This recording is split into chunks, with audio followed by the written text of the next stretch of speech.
Abbreviations, capital letters, and numbers. These may seem like small details, but it's important to be consistent and clear in the way you use them in your business writing. This helps make your written messages easier to read. In this course, you'll learn about some of the basic rules related to capital letters, abbreviations, and numbers. You'll also find out how to write titles, times, and dates, as well as decimals and fractions consistently and clearly.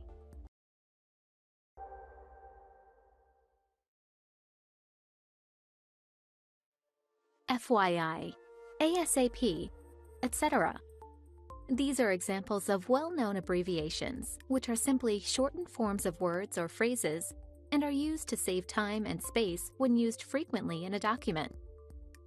Abbreviations aren't always straightforward, though. It's easy to forget that your readers may not be familiar with an abbreviation you use regularly. So don't assume that just because you know the meaning of ROI, that everyone else does too. The golden rule is, if in doubt, write it out. Another issue that often arises is inconsistency. Switching between two forms of a word can be confusing. Abbreviations like UK or USA, for example, are acceptable with or without periods. But once you've chosen the format you plan to use, be consistent and stick with it. A subset of abbreviations is acronyms. These are made up of the first letter of each word in a phrase and are pronounced as a word. For example, laser, FEMA, scuba, NAFTA, and OPEC.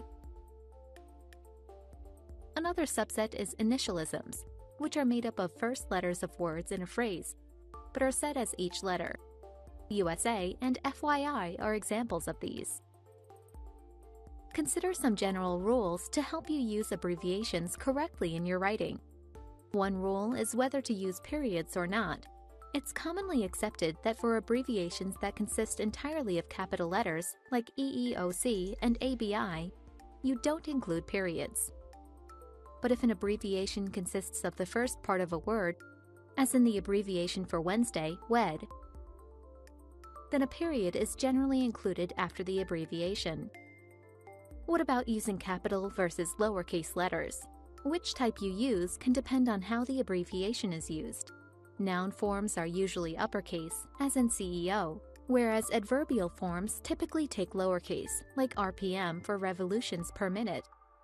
Two abbreviations that people often mix up are IE and EG.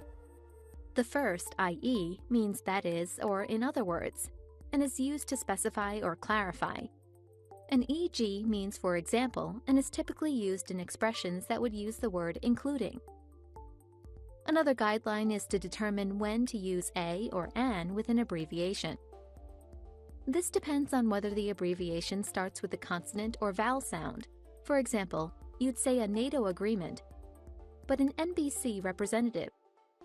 Try saying the abbreviation in your head to figure out whether it starts with a vowel or consonant.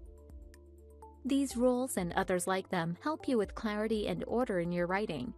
Use them and it will help save your reader from having to take extra time to figure out what you mean.